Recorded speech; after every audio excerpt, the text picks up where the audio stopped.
పిత పుత్ర పవిత్రాత్మ నామమున ఆమెన్. ప్రియ సహోదరి సహోదరులారా,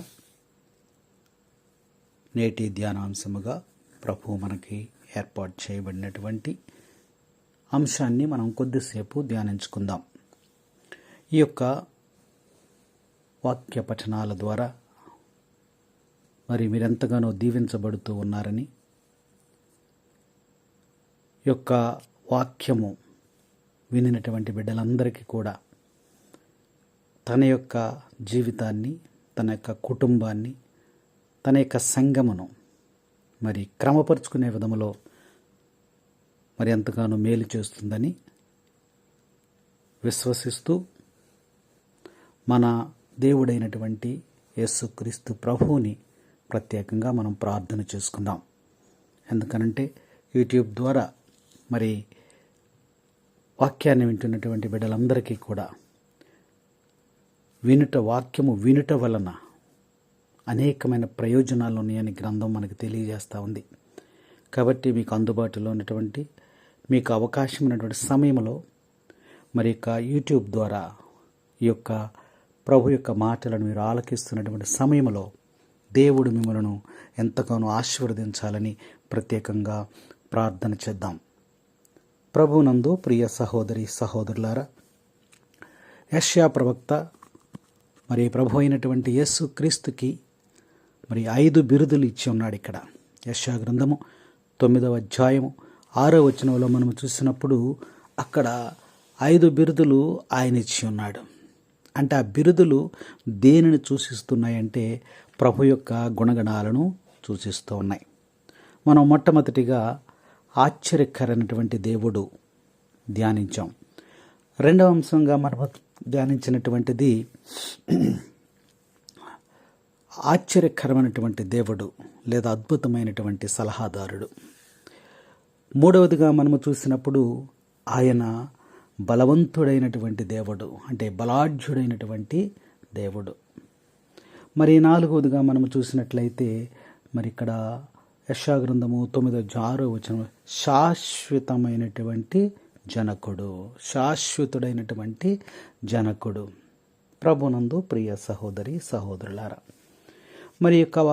ఈ యొక్క బిరుదును మనము ధ్యానించేటప్పుడు ఈ బిరుదు ద్వారా ప్రభు కొన్నటువంటి గుణగణాలను మనము కొద్దిసేపు ధ్యానించుకుందాం. ఈ గుణగణాలు ఉండబట్టే యెషయా ప్రవక్త ఈయన శాశ్వతుడైనటువంటి జనకుడు అని తెలియజేస్తూ ఉన్నాడు. మనం కూడా ఒక వ్యక్తిని వీడు చాలా మంచివాడు అని అన్నామంటే వాడిలో అనేకమైనటువంటి మంచి పనులు చేస్తాడు, మంచి నడవడిక, మంచి ప్రవర్తన, మంచి ఆలోచన, మంచి తలంపులు. చూసారా, అలాంటి లక్షణాలు తనలో ఉన్నాయి కాబట్టే ఇతను మంచివాడు అని అన్నాం. అలాగే ఈయన శాశ్వతుడైనటువంటి జనకుడు, అంటే నిత్యము మనతో ఉండేటువంటి తండ్రి అని ఇక బిరుదులో దాగి ఉన్న అర్థము మనము ధ్యానించుకుందాం. అయితే ఈయన ఎలా నిత్యుడైనటువంటి తండ్రిగా ఎలా ఉంటూ ఉన్నాడు, శాశ్వతమైనటువంటి తండ్రిగా మనకి ఎలా ప్రభు ఉంటున్నారు అంటే లేఖనాలు మనకు చక్కగా తెలియజేస్తూ ఉన్నాయి. రోమీలకు రాసిన లేఖ 8వ అధ్యాయము 15వ వచనాన్ని ఒకసారి మనం ధ్యానించుకున్నట్లయితే ఆ 15వ వచనంలో చివరి భాగాన్ని చూసినట్లయితే చూడండి, ఆ ఆత్మ ద్వారా మనము దేవుని అబ్బా తండ్రి అని పిలుతుము. ప్రభునందు ప్రియ సహోదరి సహోదరులారా, ఇక్కడ వాక్యంలో మనం చూసినట్లయితే ఆత్మ ద్వారా మనం పిలుస్తూ ఉన్నాం. ఏమని పిలుస్తూ ఉన్నాం? అబ్బా తండ్రి అని మనం పిలుస్తూ ఉన్నాం. అంటే దేవునికి మనకి ఏమైనా సంబంధం ఉన్నదా అని మనం ఆలోచన చేసినట్లయితే ఇక్కడ మనం దేవుణ్ణి ఏమని పిలుస్తున్నామంటే తండ్రి అని సంబోధిస్తూ ఉన్నాం. అంటే మన మధ్య ఉన్నటువంటి బంధము ఏమిటి? ఆ బంధం అంటే తండ్రి బిడ్డలు. దేవునికి మనకి ఉన్నటువంటి ఆ యొక్క బంధుత్వాన్ని మనం ఇప్పుడు జ్ఞాపకం చేసుకుంటూ ఉన్నాం. అందుకనే మనం పరలోక ప్రార్థన చేసేటప్పుడు పరలోకమందున్న మా యొక్క తండ్రి మన తండ్రి ఎక్కడున్నాడు? పరలోకములో ఉన్నాడు. అందుకనే మనం ముందుగా సంబోధిస్తున్నాం, పరలోకమందు ఉన్న నా యొక్క తండ్రి. చూసారా?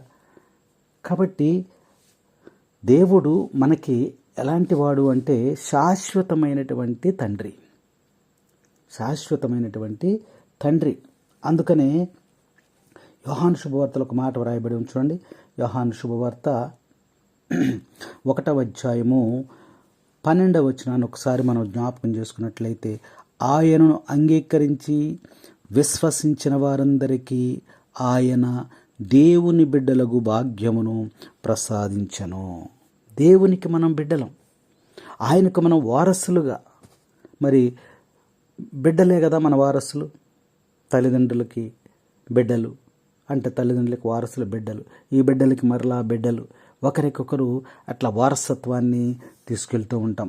అందుకని ఆయన అంటున్నాడు, ఆయనను అంగీకరించి ఆయనను విశ్వసించినటువంటి వారందరికీ కూడా ఆయన తండ్రి, మనము బిడ్డలము. చూసారా? ఆయనకి మనకి ఒక బంధుత్వం ఏర్పడుతూ ఉంది. ఆయన తండ్రి అయితే మనము బిడ్డలము. ఇంకా మరి అనేకమైనటువంటి బంధుత్వాలు మరి గ్రంథాన్ని పరిశీలించినప్పుడు మనకి చక్కగా ప్రభువుకి మనకి ఉన్నటువంటి ఆ బంధుత్వం ఏమిటనేది మనకు తెలుస్తూ ఉంది. మీకు తెలిసినటువంటి బంధుత్వాలు ఒకటి చెప్పండి. మరి ఎంతో కాలం నుంచి మనం వాక్యాలు వింటున్నాం, పఠనాలు చదువుతున్నాం, ఆరాధనలకు వెళ్తున్నాం, దివ్యబలి పూజలో పాల్గొంటూ ఉన్నాం. మరి ఆయనకి మనకి ఉన్నటువంటి ఏమన్నా చుట్టరికం ఉందా? ఆయనకి మనకి ఏమన్నా బంధుత్వం అనేది ఉందా అని మనం ఆలోచన చేస్తే ఇక్కడ అంటూ ఉన్నాడు, ఆయనను అంగీకరించినటువంటి విశ్వసించిన వారందరూ కూడా దేవునికి బిడ్డలవుతారు. అంటే తండ్రి బిడ్డలు. ఎలాంటి తండ్రి అంటే శాశ్వతమైనటువంటి తండ్రిగా దేవుడు మనకి ఇక్కడ వాక్యం ద్వారా ఈరోజు మనల్ని మరి మనకి ఎరుకుపరుస్తూ ఉన్నాడు. అయితే ఇంకా ఏమన్నా బంధుత్వాలు ఉన్నాయా ప్రభుతో? ఆలోచన చేయండి, జ్ఞాపకం చేసుకోండి. ఉన్నాయి, అనేకమైనటువంటి బంధుత్వాలు గ్రంథంలో రాయబడి ఉన్నాయి. ఆయన కుమ్మరి అయితే నేను జిగట మన్నుని. చూసారా? ఇర్మియా గ్రంథంలో చూస్తామని, ఆయన కుమ్మరి అయితే నేను జిగట మన్నుని, నేను జిగట మన్నుని, నువ్వు పరమ కుమ్మరివి. చూసారా? ఆ యొక్క జిగట మన్నుకి కుమ్మరికి ఉన్న సంబంధం చూడండి.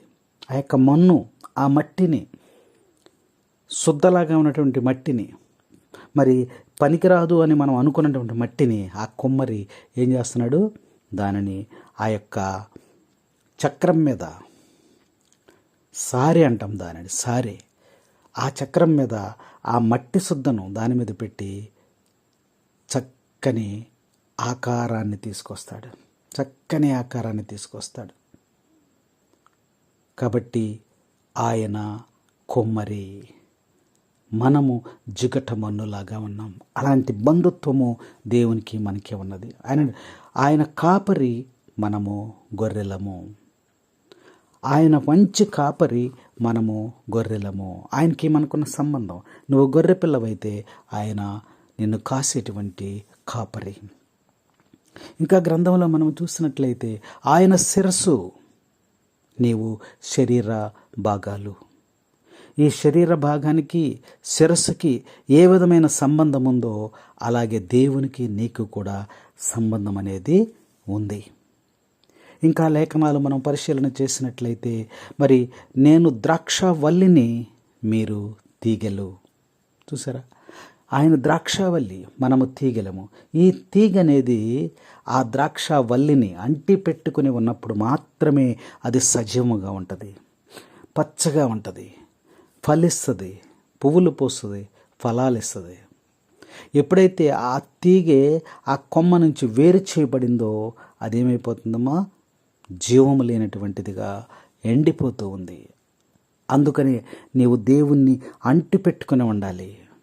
ఆయన ద్రాక్షవల్లి అయితే నువ్వు తీగవి. ఎలాంటి బంధుత్వము మరియు దేవునికి నీకు ఉందని ఒకసారి నువ్వు జ్ఞాపకం చేసుకోవాలి. మరి వాక్యాలు మనం పరిశీలన చేసినప్పుడు దేవునికి మనకి చాలా చాలా దగ్గర సంబంధం ఉందనేది అనే సత్యాన్ని ఈరోజు వాక్యం మనకు తెలియజేస్తూ ఉంది. అందుకనే ప్రభువుని ఏమంటామంటే, అబ్బా తండ్రి, పరలోకమందున్న మా యొక్క తండ్రి అని సంబోధిస్తూ మరి ప్రియమైనటువంటి బిడ్డలుగా మనము జీవిస్తూ ఉన్నాం. అయితే లోకానుసారంగా మనము చూసుకున్నట్లయితే మరి తల్లిదండ్రులు మనల్ని ఎంతగానో ప్రేమిస్తూ ఉంటారు. మన తల్లిదండ్రులు మనల్ని ఎంతగానో ప్రేమిస్తూ ఉంటారు. ఒకసారి తల్లిదండ్రుల యొక్క ప్రేమను మీరు జ్ఞాపకం చేసుకోండి.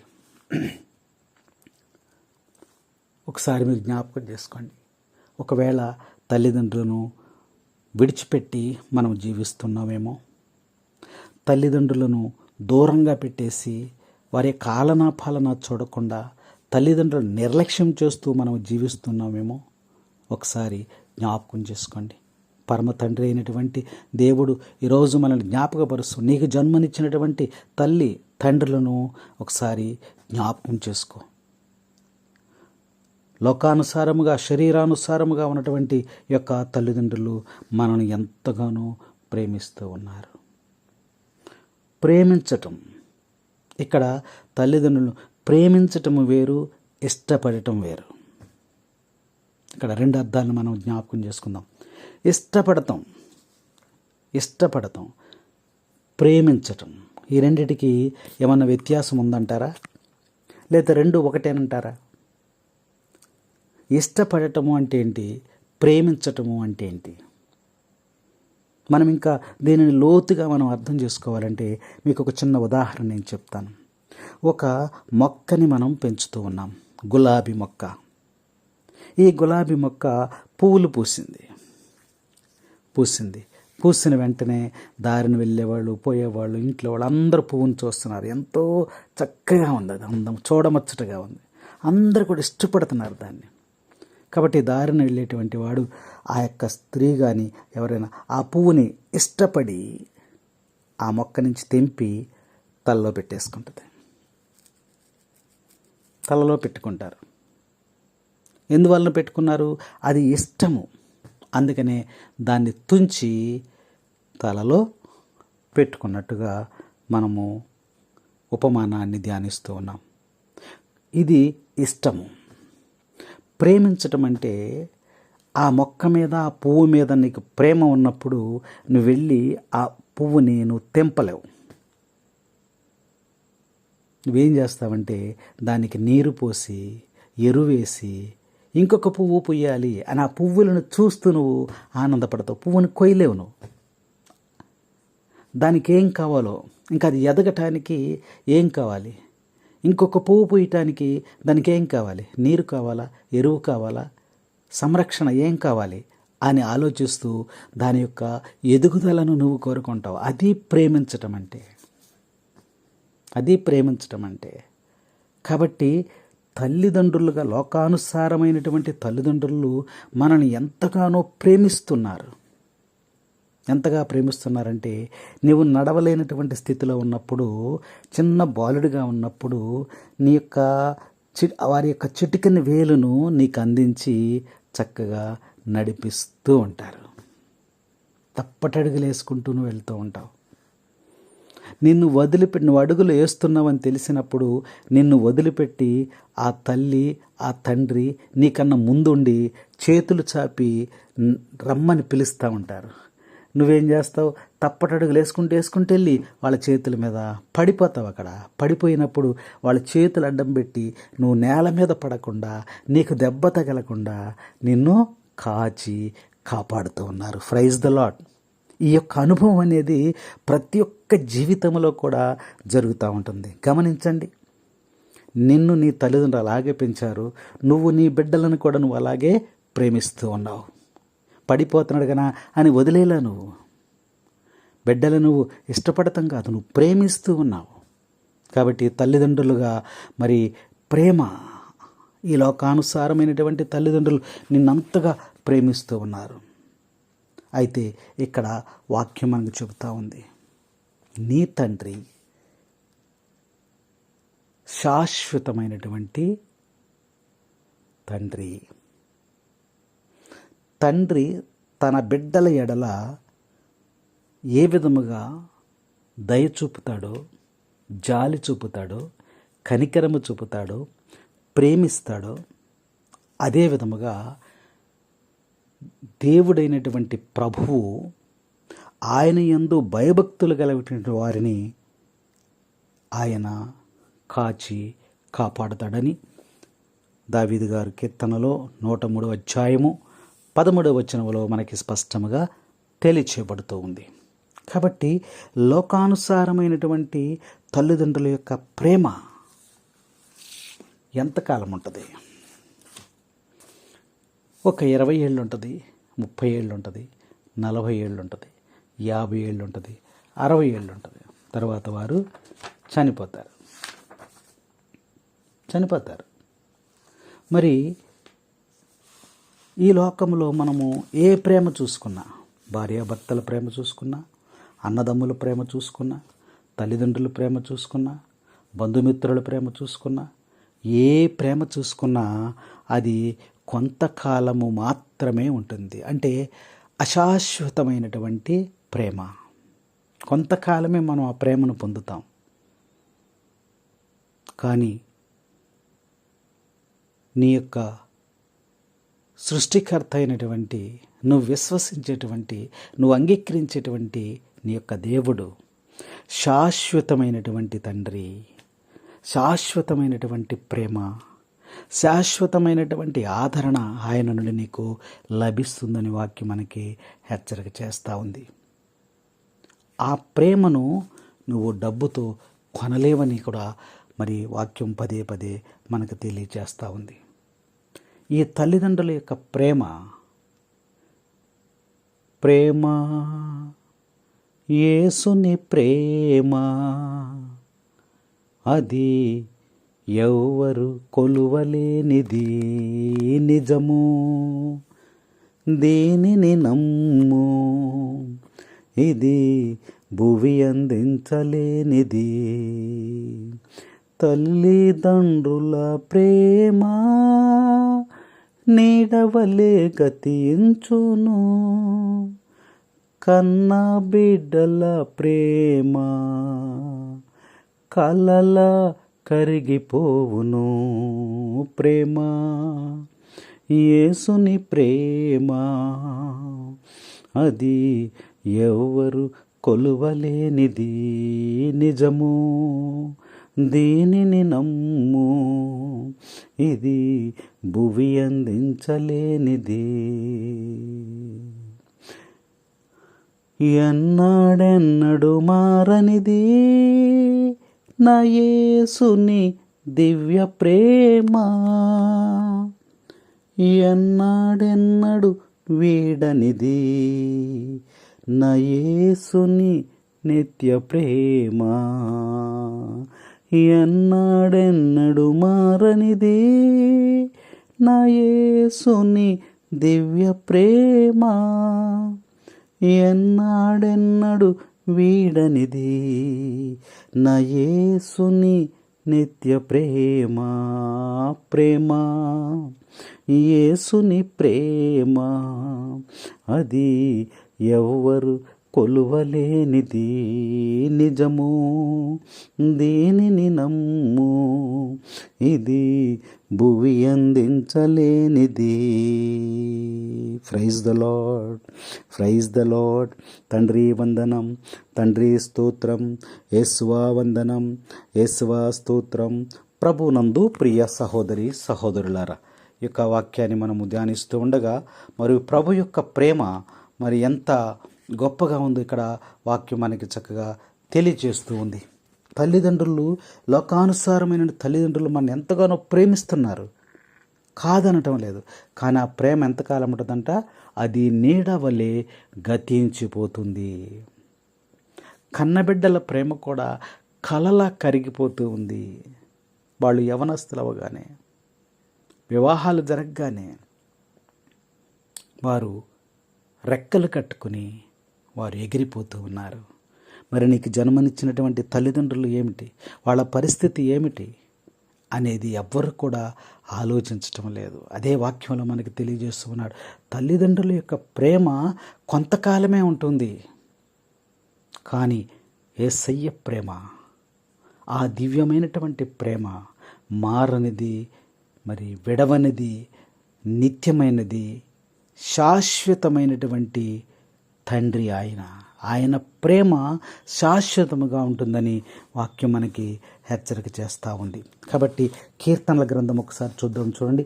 కీర్తనలకు రాసినటువంటి కీర్తనల గ్రంథము 27వ అధ్యాయము 10వ వచనాన్ని ఒకసారి మనము జ్ఞాపకం చేసుకుందాం. నా తల్లిదండ్రులు నన్ను విడనాడినను ప్రభువు నన్ను చేరదీసి పరామర్శించును. Praise the Lord, praise the Lord, hallelujah, hallelujah. ఇక్కడ వాక్యంలో చక్కగా రాయబడి చూడండి. నా తల్లిదండ్రులు నన్ను విడనాడినను ప్రభువు నన్ను చేరదీసి పరామర్శించును. ఒకవేళ తల్లి కానీ తండ్రి కానీ నిన్ను విడిచిపెట్టినట్టయితే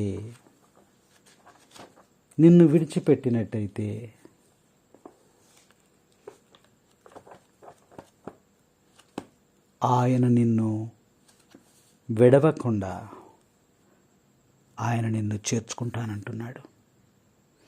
నా తల్లిదండ్రులు నన్ను విడనాడి ప్రభువుని, నా తల్లిదండ్రులు నన్ను విడనాడి, వాక్యం చూడండి ఒక్కసారి 10వ వచనం. నా తల్లిదండ్రులు నన్ను విడనాడినను ప్రభువు నన్ను చేరదీసి పరామర్శించును. ఎంత చక్కని వాక్యం చూడండి. ఇక్కడ విశ్వాసాన్ని ఆయన ఇక్కడ ప్రకటిస్తూ ఉన్నాడు అనేది మనకు చక్కగా అర్థమవుతూ ఉంది. ఒకవేళ నీ తల్లి నిన్ను మర్చిపోవచ్చు, నీ తండ్రి నిన్ను మర్చిపోవచ్చు, కానీ నేను మాత్రము నిన్ను మరిచిపోనని దేవుడు మనకిక్కడ వాగ్దానం చేస్తూ ఉన్నాడు. ప్రభునందు ప్రియ సహోదరి సహోదరులారా, మరి ఎంత గొప్ప ప్రేమో చూడండి అయింది. ఎంత గొప్ప ప్రేమో మనం ఇక్కడ ఆలకించాలి. తల్లి నిన్ను మరచిన నేను నిన్ను మరువను, నా ఎదకు హత్తుకుంటాను. తల్లి నిన్ను మరచిన నేను నిన్ను విడువను, నా ఎదకు హత్తుకుంటాను. తండ్రి నిన్ను వదలిన నేను నిన్ను వదలను, నీ పేరును చెక్కుకుంటాను, నా అరచేతిలో చెక్కుకుంటాను. నీ అడుగులు జారకుండా, నీ మార్గము మారకుండా, నీ అడుగులు జారకుండా, నీ మార్గము మారకుండా, పడిపోకుండా నిన్ను పట్టుకుంటాను, పడిపోకుండా నిన్ను పట్టుకుంటాను. తల్లి నిన్ను మరచిన నేను నిన్ను మరువను, నా ఎదకు హత్తుకుంటాను. Praise the Lord, praise the Lord. ప్రభునందు ప్రియ సహోదరి సహోదరులారా, తల్లి తండ్రి మనల్ని విడిచిపెట్టినప్పుడు దేవుడు అలా విడిచిపెట్టేటువంటి వాడు కాదు. ఆయన శాశ్వతమైనటువంటి జనకుడు. అందుకని ఆయన చెబుతూ ఉన్నాడు, ఒకవేళ నీ తల్లి నిన్ను విడిచిపెట్టేస్తుందేమో, నీ తండ్రి నిన్ను విడిచిపెట్టేస్తాడేమో, కానీ నేను మాత్రము నిన్ను విడివను. ఎంత ప్రేమ చూడండి, ఎంత ప్రేమ ఇక్కడ వాక్యంలో మనకు స్పష్టంగా అర్థమవుతా ఉంది. మరి తల్లికుందా ప్రేమ, తండ్రికుందా ప్రేమ? ఇలాగే మన వాక్యంలో మనం చూసుకున్నట్లయితే ఒక వ్యాధిగ్రస్తుడు కుష్టి వ్యాధిగ్రస్తుడు ప్రభు దగ్గరికి వస్తాడు. అయ్యా, నీకు ఇష్టమైతే నన్ను స్వస్థపరచయ్యా అంటాడు. అప్పుడు ఆయన అంటాడు, నాకిష్టమే, నువ్వు స్వస్థపడటం నాకు ఇష్టమే అని చెప్తాడు. అయితే ఆ కుష్టి వ్యాధిగ్రస్తుడికి తల్లి తండ్రి లేరంటారా? ఆ కుష్టి వ్యాధిగ్రస్తుడికి అన్నదమ్ములు, అక్క చెల్లెళ్ళు లేరంటారా? మరి వీరందరూ కూడా ఒక వ్యాధి వచ్చినటువంటి వ్యక్తిని మరి వాళ్ళు జాగ్రత్తగా చూసుకొనకుండా వదిలిపెట్టేశారన్న సంగతి మనకి ఇక్కడ స్పష్టంగా అర్థమవుతా ఉంది. ఆ కుష్టి వ్యాధితో బాధపడుతూ రోగముతో ఉన్నటువంటి వ్యక్తి ఎక్కడికి వచ్చాడు? యేసయ్య దగ్గరికి వచ్చాడు. మరి తల్లి తన కడుపును పుట్టినటువంటి బిడ్డకు రోగం వచ్చినప్పుడు, ఈ వ్యాధి వచ్చినప్పుడు ఆ తల్లి ఆ బిడ్డను విడిచిపెట్టేసింది. ఆ తండ్రి తన రక్తము పంచుకొని పుట్టినటువంటి ఆ బిడ్డను విడిచిపెట్టేశాడు. తన తోబుట్టువులు మరి అనారోగ్యం వచ్చినప్పుడు, వ్యాధి వచ్చినప్పుడు, ఏ రోగము వచ్చినప్పుడు ఎవ్వరు కూడా దగ్గరికి రానివ్వలేదు. ఒంటరిగా జీవిస్తూ ఉన్నాడు. మరి అప్పుడు యేసయ్య దగ్గరికి వచ్చాడు. యేసయ్య దగ్గరికి వచ్చాడు. అప్పుడు అడుగుతున్నాడు ఆయన, అయ్యా నీ చిత్తమైతే ఈ కుష్టి వ్యాధిని నాకు తగ్గించయ్యా అని అడుగుతూ ఉన్నాడు. చూడండి ఎంత ప్రేమో. తల్లికున్నదా తండ్రికున్నదా నీ ప్రేమ జాలి యేసయ్యా. వాక్యంలో మనం చూసినట్లయితే మరి చక్కని మాటలు మనకి ఇక్కడ రాయబడి ఉన్నాయి. చూడండి, కీర్తనల గ్రంథం చూద్దాం. కీర్తనల గ్రంథము 103వ అధ్యాయం ఒకసారి చూడండి. 103వ అధ్యాయము 103వ అధ్యాయము 13వ వచనం. 13వ వచనాన్ని ఒకసారి మనము జ్ఞాపకం చేసుకుందాం. తండ్రి తన కుమారుల మీద జాలి చూపినట్లే ప్రభువు తన పట్ల భయభక్తులు కలవారి మీద జాలి చూపును. Praise the Lord, praise the Lord. ఇక్కడ ప్రభువు ఎంత జాలి కలిగినటువంటి వాడో యొక్క లేఖనము మనకు చక్కగా తెలియజేస్తూ ఉంది. తండ్రి తన కుమారుల మీద జాలి చూపిస్తాడు, దయ చూపిస్తాడు. ఆ బిడ్డకి ఏం కావాలో, ఆ చిన్నవాడిగా ఉన్న బిడ్డకి ఏం కావాలో మరి దయ కలిగి, జాలి కలిగి, ప్రేమ కలిగి ఆ యొక్క బిడ్డకు తన దయను కనపరుస్తూ ఉంటాడు. అలాగే ప్రభువు కూడా మరి ఎవరైతే తన పట్ల భయభక్తులు కలిగి జీవిస్తారో వారి మీద ప్రభువు జాలి చూపిస్తాడంట. చూసారా, నీకు కష్టం వచ్చినప్పుడు, నీకు బాధ వచ్చినప్పుడు, నీకు వ్యాధి వచ్చినప్పుడు, నీకు బాధ వచ్చినప్పుడు, నీకు శోధన వచ్చినప్పుడు, నీకు బలహీనత వచ్చినప్పుడు ఆయన కనికరము నీ మీద ఉంటుంది. అందుకనే కుష్టి వ్యాధిగ్రస్తులు యేసయ్య దగ్గరికి వచ్చినప్పుడు ఏమన్నారు? కనికరించుమా యేసయ్యా అని చక్కగా ఆయన అడుగుతూ ఉన్నారు. కనికరించుమా యేసయ్యా, కరుణతో బ్రోవుమా మెస్సయ్యా. కనికరించుమా యేసయ్యా, కరుణతో బ్రోవుమా మెస్సయ్యా. కాదని పోతేని నీ ప్రేమన్, కాదని పోతేని నీ ప్రేమన్, క్షాళన చేయుము నా దోషములన్, నా పాపములన్. కనికరించుమా యేసయ్యా, కరుణతో బ్రోవుమా మెస్సయ్యా. Praise the Lord, praise the Lord. తండ్రి వందనం, తండ్రి స్తోత్రం, యేసువా వందనం, యేసువా స్తోత్రం. ప్రభునందు ప్రియ సహోదరి సహోదరులారా, మరి ఇక్కడ వాక్యంలో మనం చూసినట్లయితే మరి ఆ యొక్క ఆయన ఎడల భయభక్తులు కలిగినటువంటి వారి ఎడల దేవుని యొక్క దయ, దేవుని యొక్క కనికరము, దేవుని యొక్క జాలి వారి మీద చూపుతానని ఆయన తెలియజేస్తూ ఉన్నాడు. మరి ఒక కుష్టి వ్యాధిగ్రస్తుడు ప్రభు దగ్గరికి వచ్చినప్పుడు ఈ దయ, ఈ కనికరము, ఈ జాలి, ఈ ప్రేమ తల్లి కానీ, తండ్రి కానీ, అన్నదమ్ములు కానీ, అక్క చెల్లు కానీ, ఇరుగు పొరుగు వారు కానీ, సంఘము కానీ ఎవ్వరూ కూడా ప్రేమను కనపరచలేకపోయారు. యేసయ్య అంటున్నాడు, నువ్వు స్వస్థపడుట నాకు ఇష్టమే అని ఆ యొక్క కుష్టి వ్యాధిగ్రస్తుడిని తాకి, ఎవరు అంటుకోనటువంటి స్థితిలో ఉన్నటువంటి ఆ వ్యాధిగ్రస్తుడిని యేసయ్య తాకి అతన్ని స్వస్థపరచటానికి మరి ఒక అడుగు ముందుకు వేశాడు.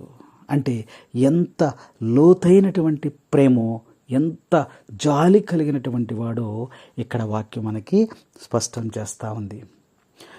తల్లికున్నదా, తండ్రికున్నదా నీ ప్రేమ జాలి యేసయ్యా, అన్నదమ్ములకైనా కన్నబిడ్డలకైనా నీ ప్రేమ లేదు యేసయ్యా. యేసయ్యా యేసయ్యా నా మంచి యేసయ్యా, యేసయ్యా యేసయ్యా నా మంచి యేసయ్యా. తల్లికున్నదా, తండ్రికున్నదా నీ ప్రేమ జాలి యేసయ్యా.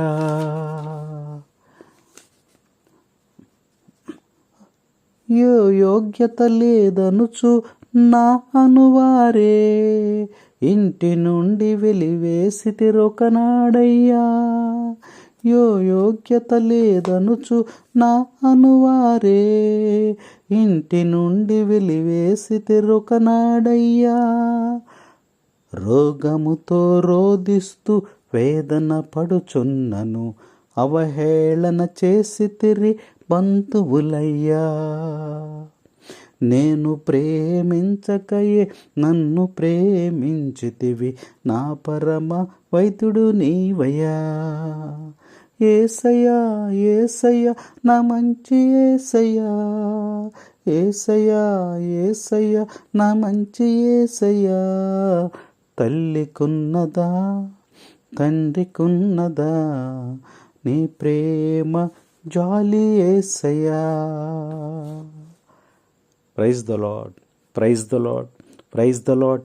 హల్లెలూయా, హల్లెలూయా, హల్లెలూయా.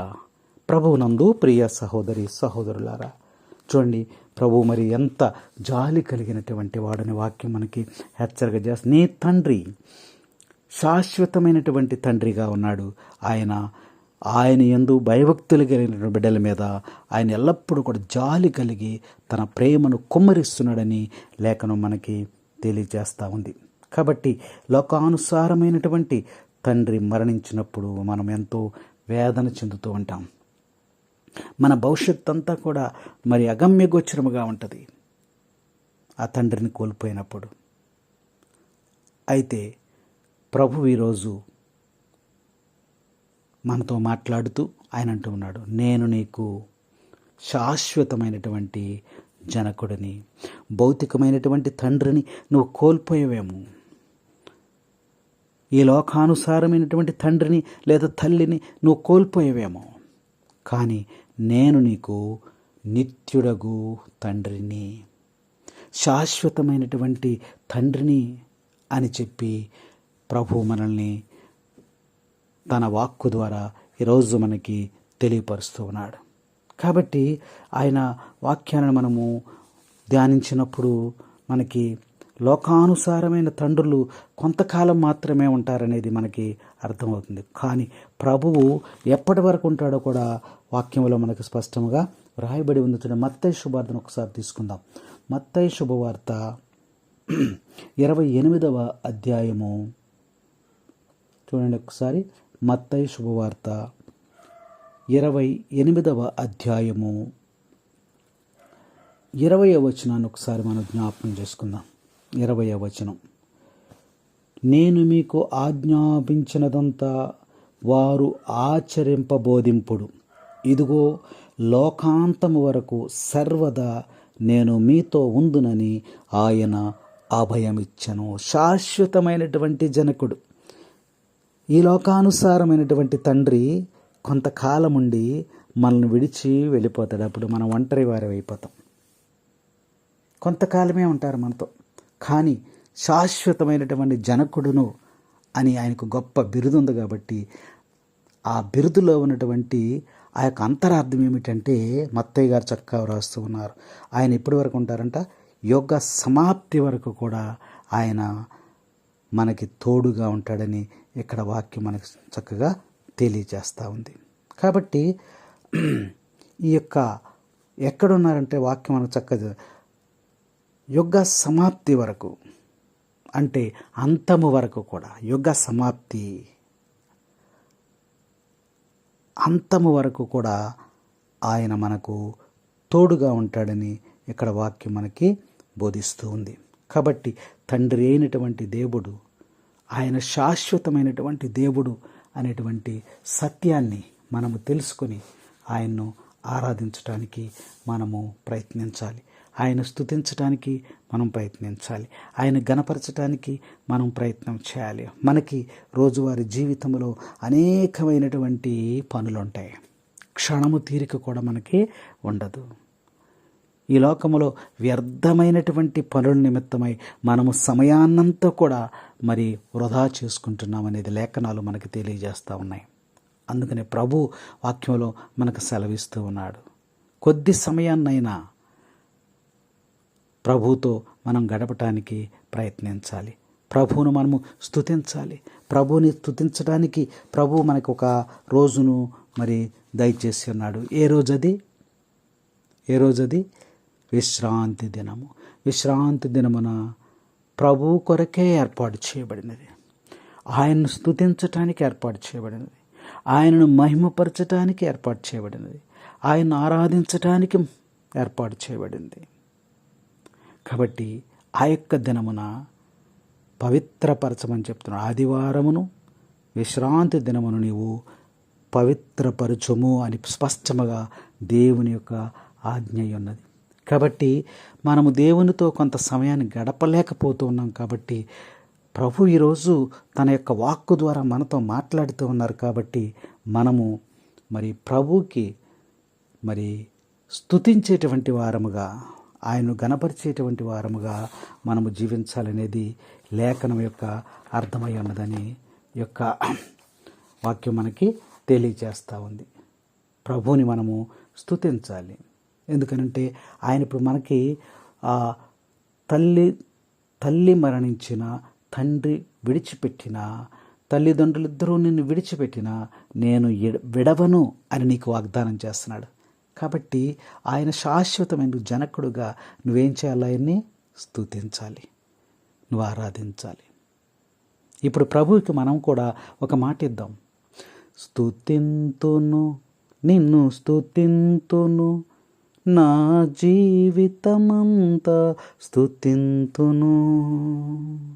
స్తుతింతును, నిన్ను స్తుతింతును, నా జీవితమంతా స్తుతింతును. రాజ్యము నీదే, బలము నీదే, మహిమయు నీవే యేసయ్యా. స్తుతింతును, నిన్ను స్తుతింతును, నా జీవితమంతా స్తుతింతును. తల్లియు నన్ను మరచినను, మరువను నిన్ను స్తుతింతును. అనాథగా నన్ను విడువనని పలికిన నిన్ను స్తుతింతును. స్తుతింతును, నిన్ను స్తుతింతును, నా జీవితమంతా స్తుతింతును. శాశ్వతమైనటువంటి జనకుడిని ఎప్పటి వరకు స్తుతిస్తావమ్మా? నా జీవిత కాలం అంతా కూడా నేను స్తుతిస్తానయ్యా. ప్రభుకి మనము మరి ప్రభు సంతోషపడే విధముగా ప్రభుని స్తుతించాలి, గణపరచాలి, మహిమపరచాలి, ఆరాధించాలి. అప్పుడు ప్రభు నుండి నువ్వు అనేకమైనటువంటి మేలులు పొందుకుంటావు. ఆయన అంటున్నాడు కదా, ఇదిగో నాకు భయపడినటువంటి భక్తులను, నాకు లోబడినటువంటి భక్తులను, నాకు లోబడినటువంటి విశ్వాసులను వారి మీద నేను జాలి చూపెదను. నీకు కష్టం వచ్చినప్పుడు ఆయన నీకు తోడుగా ఉంటాడు. నీకు ఆపద వచ్చినప్పుడు ఆయన నీకు తోడుగా ఉంటాడు. కాబట్టి ఇక్కడ వాక్యాల్లో మనకు స్పష్టంగా తెలియచేయబడుతూ ఉన్నాయి. ఎందుకనంటే ఇది బైబిల్ గ్రంథములో మరి ఆయన రాసినటువంటి ఈ యొక్క వాక్యాలలో ఒక అక్షరము కానీ ఒక పొల్లు కానీ తీసివేయటానికి అవకాశము లేదు. అక్షరాల ఆయన మాటలన్నీ కూడా నెరవేరుతూ ఉన్నాయి. అందుకని అంటున్నాడు, ఒకవేళ నీ తల్లి తండ్రి నిన్ను విడిచిపెట్టినట్లయితే నేను నిన్ను చేర్చుకుంటాను అని ప్రభువు మనతో మరి వాగ్దానం చేశాడు. దానికి ప్రతిగా మనము కూడా మరి నేను నా జీవిత కాలమంతా కూడా నేను నిన్ను స్తుతిస్తానయ్యా అని చెప్పి ప్రభుతో మనము ఒక వాగ్దానాన్ని మనము తెలియచేయాలి. అందుకని లేఖనాలు మనకు తెలియజేస్తున్నాయి. కాబట్టి 2 కొరింథీయులకు రాసినటువంటి లేఖను మనము చూసుకున్నట్లయితే ఒకసారి చూద్దాం. చూడండి, 2 కొరింథీయులకు రాసిన లేఖ, కొరింథీయుల సంఘానికి రాసినటువంటి 2వ లేఖ 5వ అధ్యాయం. బైబిల్ ఉన్నటువంటి వారు ఒకసారి తీయండమ్మా. 1వ వచనం, మనము ఈ భూమి మీద జీవించు ఈ గుడారము అనగా మన భౌతిక దేహము శిథిలమగును. అప్పుడు మన జీవమునకై దేవుడు పరలోకమున ఒక గృహమును వసగును. అది చేతులతో చేసినది కాదు, అది ఆయనచే నిర్మింపబడినదై పైగా నిత్యమైనదని మనము ఎరుగుదుము. ప్రభునందు ప్రియ సహోదరి సహోదరులారా, మన కోసము ఒక శాశ్వతమైనటువంటి గృహాన్ని, శాశ్వతమైనటువంటి నివాసాన్ని ప్రభు మన కొరకు ఏర్పాటు చేస్తున్నాడని లేఖనం మనకి తెలియజేస్తా ఉంది. మరొకసారి చూడండి, ఈ భూమి మీద జీవించు యొక్క గుడారము అంటే మన శరీరము, ఈ భూమి మీద ఉండేటువంటి మన శరీరము అంటే మన దేహము అనగా మన భౌతిక దేహము శిథిలమగును. ఏదో ఒక రోజు మరణిస్తాం. ఒకడు 30 బతకొచ్చు, 40 బతకొచ్చు, 50 బతకొచ్చు, 60 బతకొచ్చు. లేదా దేవుడు ఇంకా ఆయుష్నిచ్చినట్లయితే 80, 90, 100, ఇంకా లేదంటే 120, 130, 140. అప్పుడైనా సరే ఏమవుతుందమ్మా, నీ యొక్క దేహము శిథిలమైపోద్ది, నశించిపోద్ది, చనిపోతావు.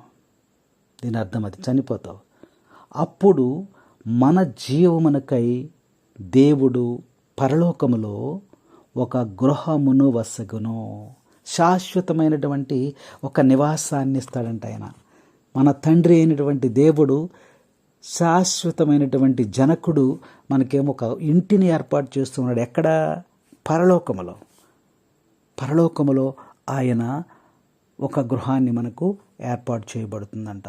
అయితే ఈ యొక్క గృహము అది చేతులతో చేసినది కాదు. భూలోకంలోని ఇల్లుని ఎలా కడతాం మనం? చేతులతో రాయి మీద రాయి పెట్టి, రాయి మీద రాయి పెట్టి ఇల్లును కడతాం.